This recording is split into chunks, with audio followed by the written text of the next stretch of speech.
नमस्कार, सत्यार्थ न्यूज में आपका स्वागत है। मैं सहरसा जिला के महिसी गांव में पंडित मंडन मिश्र की जन्मभूमि से लाइव हूं।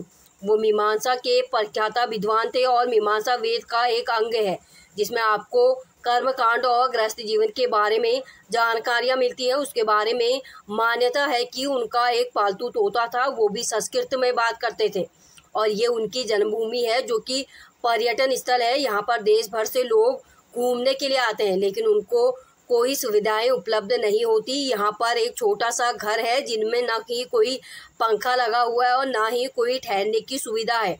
एक शौचालय तक नहीं बना हुआ है, जबकि वहाँ पर विकास कार्य सरकार के द्वारा ट्रस्ट के माध्यम से कराया जाता है।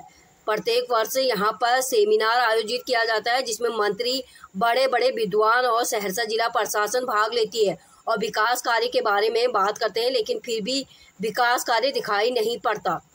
वहाँ के पुजारी जो कि निम्न जाति से आते हैं, जो लगभग 8 वर्षों से वहाँ पर निस्वार्थ सेवा देते हैं, वो बताते हैं कि हमको उनकी पूजा सामग्री भी मांग करके लाना पड़ता है। ना ही कोई सुविधाएं हैं और ना ही विकास हुआ है। यही है हमारे धरोहर का हाल।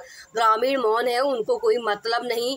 अतः मैं सहरसा जिला प्रशासन और बिहार सरकार से निवेदन करता हूं कि यहां पर आकर जांच और प्रांत विकास के कार्यों को आगे बढ़ाया जाए और कम से कम इतनी सुविधाएं उपलब्ध कराई जाए ताकि जो बाहर से घूमने के लिए आते हैं उनको पर्याप्त सुविधा मिल सके, जिससे हमारे धरोहर को संजोकर रखा जाए। हमें तभी हमारा समाज और संस्कृति सुरक्षित रहेगी, हम लोग आगे बढ़ पाएंगे। सहरसा जिले से अंशु कुमार ठाकुर की रिपोर्ट। ये आज जो है ना हम सहरसा डिस्ट्रिक्ट के महिसी गांव से लाइव हैं और ये एक जन्मभूमि है उस शख्स की जिसको जो है ना पूरे बिहार नहीं पूरे भारत देश में जाना जाता है।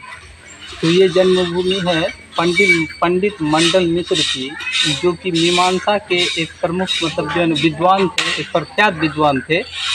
और मीमांसा का अर्थ होता है जो किसी भी विषय में जो है ना हम जो है ना गहराई पूर्वक उसका अध्ययन करते हैं या गहराई पूर्वक उस पर विचार विमर्श करते हैं, उसका अर्थ मीमांसा का अर्थ होता है।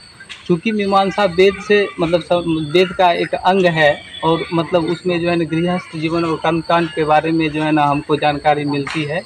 तो उसी क्षेत्र से थे पंडित मंडन मिश्र, जो मीमांसा के बहुत बड़े विद्वान थे और उनके बारे में यहाँ के ये उनकी जन्मभूमि है और यहाँ के बारे में मान्यता है कि उनके और शंकराचार्य के बीच में जो है ना शास्त्रार्थ हुआ था और शास्त्रार्थ में उनकी पत्नी जो अभय भारती थी, उनको जो है ना उसमें जो निर्णायक एक न्यायाधीश के रूप में बनाया गया था।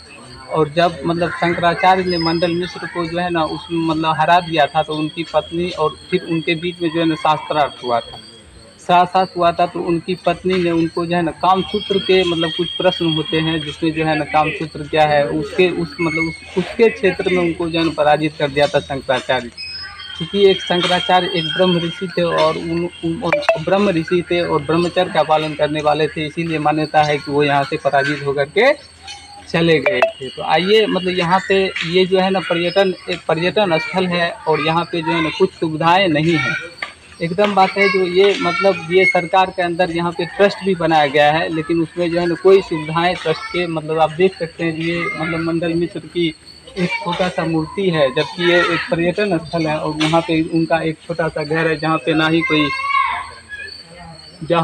कोई जो है ना एक पंखा लगा हुआ है, ना ही कोई एक शौचालय है, ना ही कोई गेस्ट रूम है और समाज को जो है ना कोई इसके बारे में चिंता नहीं है। जबकि यहाँ पे प्रत्येक वर्ष जो है ना जिला प्रशासन के द्वारा यहाँ पे जो है ना सेमिनार का आयोजन किया जाता है और उसमें जो है ना बहुत बड़े से बड़े पदाधिकारी, बड़े से बड़े नेता सब, बड़े से बड़े मंत्री सब यहाँ पे आते हैं, लेकिन कोई सुविधाएं नहीं मिल पाती है। और इनका जो आप देख सकते हैं जो वहाँ पे एक विद्या केंद्र है, उसको जूम करके दिखा दूँ पर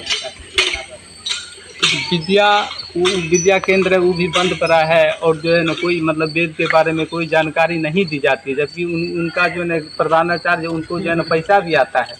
तो आइए जानते हैं जो यहाँ पे एक बाबा हैं जो यहाँ पे जो है ना यहाँ पे पूजा सब करवाते हैं। तो आइए उनसे जानते हैं, आपका नाम क्या हुआ? हमारा नाम अनुरुद्राम। तो की करे सब तू एजन झाड़ू बहारू करे छे, बाबा के सेवा तहत पूजा पटर सब करे। तो एठा जे की समस्या है? एजन समस्या यह है, एजन कोनो चीज के व्यवस्था में तेल अगरबत्ती कुछ ने सब चीज मांग चांग के करे पड़े। एतय जे लोग घूमय ला आबै छै मतलब बड़का बड़का जगह से या देश विदेश से, तो ओकरा जे छै एतय जे आबै छै तो ओकरा सुविधा मिल पाबै छै जगह पर? कोनो चीज एकटा शौचालयो नहीं। तू एतय से कए वर्ष से जे छै ने पूजा सब करबै छौ? करीब 7-8 बरस से। एहिठाम तोरा के मतलब जे छै तू तो निस्वार्थे करे छौ, तोरा तो कोनो पैसे चार्ज नहीं देल जाय छौ? ना कुछ नहीं। तो तू फ्री में एहिठाम सेवा दे छौ। तो आ तू कास्ट कोन छौ, मतलब जाति तोहर की छियै? राम। तो ये पेशे से एक निम्न जाति में आते हैं, लेकिन ये जो है ना अपने गौरव को जो है ना मतलब संरक्षित रखने के लिए और हमारे गौरव को मतलब धरोहर को बचाने के लिए यहाँ पे निस्वार्थ सेवा देते हैं। जबकि यहाँ पे अब ये एक विकास, एक समाज का मामला है, समाज मौन है, तो ये बहुत बड़ी गलती है। और मैं हाथ निवेदन करता हूँ सहरसा जिला प्रशासन से, और जो है ना हमारे जितने भी मतलब बड़े से बड़े जनप्रतिनिधि हैं उनसे मतलब निवेदन करते हैं, जो आप आइए यहाँ पे जो है ना इनका जो है ना जांचोपरांत करके यहाँ पे जो है ना विकास का कार्य को आगे बढ़ाइए, तभी जो है ना हमारा धरोहर सुरक्षित रह पाएगा। क्योंकि मंडल मिश्र, अगर कोई मंडल मिश्र एक ऐसे विद्वान है, अगर बिहार में चाणक्य विद्वान था या आर्यभट्ट विद्वान हुआ या राजेंद्र प्रसाद हुआ, तो उनमें एक नाम मंडल मिश्र का आता है। और ये हमारे धरोहर के लिए निंदनीय बात है जो यहाँ पे कुछ प्रोवाइड नहीं है, जबकि ये एक पर्यटन स्थल है। तो मैं जिला प्रशासन से हाथ जोड़ के निवेदन कर रहा हूँ, यहाँ पे आप आइए और जो है ना और यहाँ पे विकास का कार्य को जो है ना पुनः चालू करवे, जिससे हमारा देश और हमारा समाज और हमारा गौरव जो है ना आगे बढ़े। धन्यवाद।